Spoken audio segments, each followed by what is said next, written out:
Hello everyone, I'm back with a new video, and before we delve deeper in this video, I would like to thank all my subscribers and the viewers. Thanks for all of your love that we have been able to cross 1800 subscriber in a very short span of time, given that we talk about a very niche segment, uh, aerospace industry, and we discuss about various topics related to aerospace industry. So even after that, for such a niche segment, such a niche channel, all of you are showering your love, and you are watching my video. I could see the watch hours are going up every day, so that's a great encouragement for us to continue on this journey and create much more informative and interesting videos for you. And I absolutely hope to continue on this path. So with that, let me delve deeper into today's topic. So as we have been discussing in past few weeks, one thing that in the first video of 2026 I mentioned about the three key pillars for the aerospace industry in India, where we need to look at. The first one was uh, the engine technology, and in the previous video we have discussed in details about that. If you haven't watched those videos, I will put them in the put the link in the description box. Please go and watch that. uh, the second pillar which I mentioned about the alternative energy source, uh, which is very important for the future of aerospace industry, and in today's video that is what we are uh, going to delve deeper. And the third point which we will cover in the future videos, I would say, uh, is on the the resilient communication. So without further delaying, let's get into that. What do I mean by alternative energy source? And if you remember that I mentioned that thorium based nuclear energy in my videos earlier. So what do I mean by that? So you must have heard that the environmental impact of the greenhouse gases, the challenges with the you know power generation or the energy sources and all that. uh, India predominantly was a country where we were dependent on the coal based uh, electricity generation, and later on, now India is one of the uh, top countries in the world which produces power through alternative energy sources. That includes not only the hydropower, but also the solar power, the windmills, as well as the nuclear energy. And we have a very you know uh, I would say high bar of expectation that we would be able to uh, move uh, our energy requirement to that extent, to the uh, alternative energy sources and the nuclear power and other uh, uh, I would say more uh, greener and cleaner energy sources, and reduce the dependency on the coal, which is creating a lot of greenhouse gas effect, and because of that, the global warming and all that, and the it will help us in the decarbonization. So having said that, there is a big challenge here.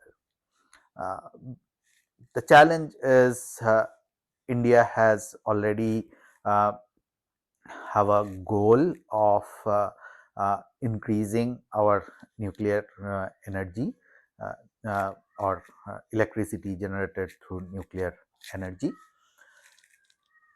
But if you look at that, the conventionally those energy sources, or the fuel for those reactors are the uranium, which is again, I would say, quite a scarce material, and India uh, depends on a lot of other countries, which uh, which helps us to get our uranium to enrich our reactors, and then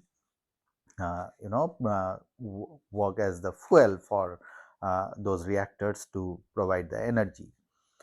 Now, what do I mean by thorium based energy sources or nuclear energy sources? So, thorium is something which is in nature is not a fissile uh, or or fissionable material as such. Okay, so what happens is it's mildly fissionable, and it is very stable.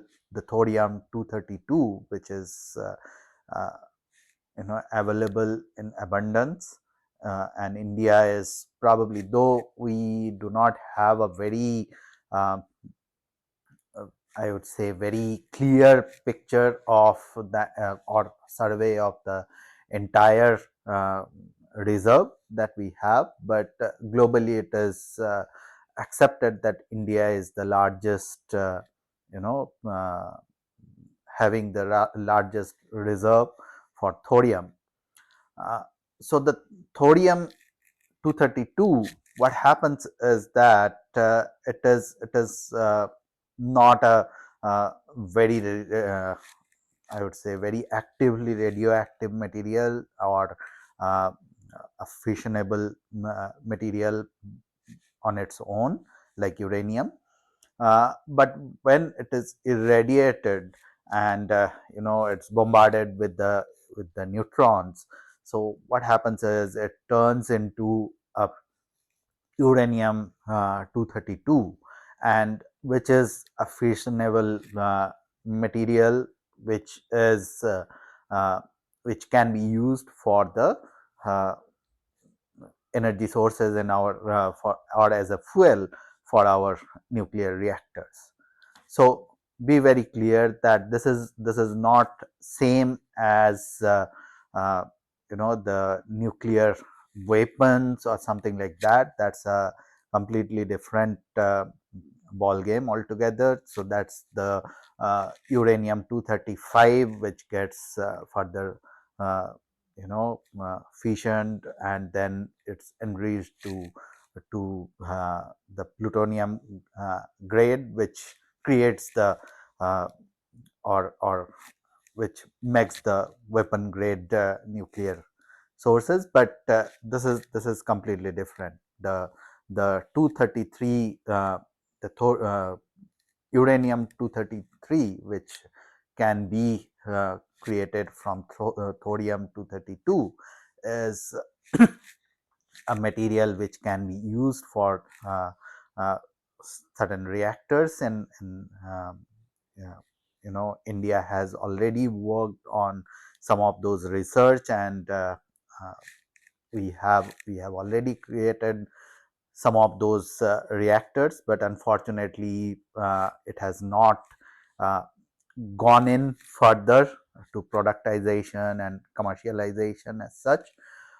So that's where I would say that this is a great opportunity, and probably a right time, because uh, why it is important for aerospace. So as we are talking about the UAM, urban air mobility, which is based on the electric vertical takeoff and landing vehicles, as well as electrification of more and more transportation, and also uh, you know uh, something which I'm going to talk in the future video about the uh, the resilient network.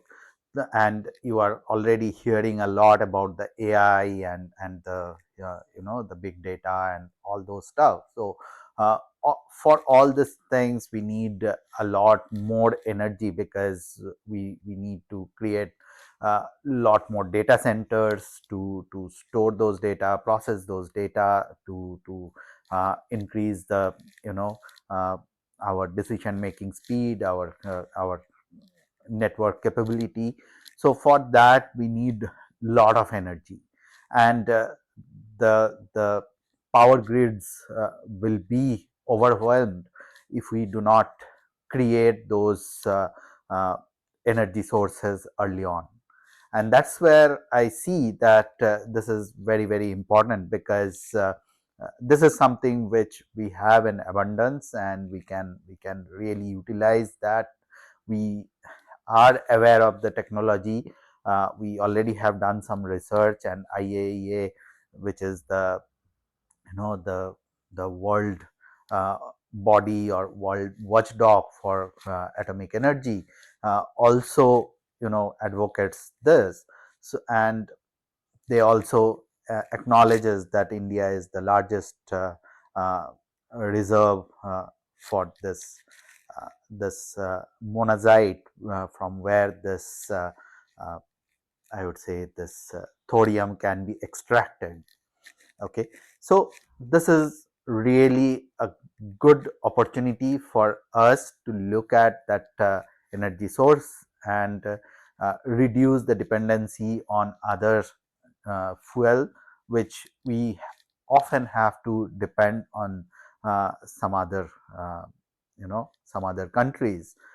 Now obviously there are challenges. It's not that we have everything, and why can't we do that. So there are definitely challenges in terms of the monazite is or the thorium is not extracted commercially just like that. So it's again part of the rare earth materials, so rare earth minerals, which you have been hearing a lot about in the news and everywhere.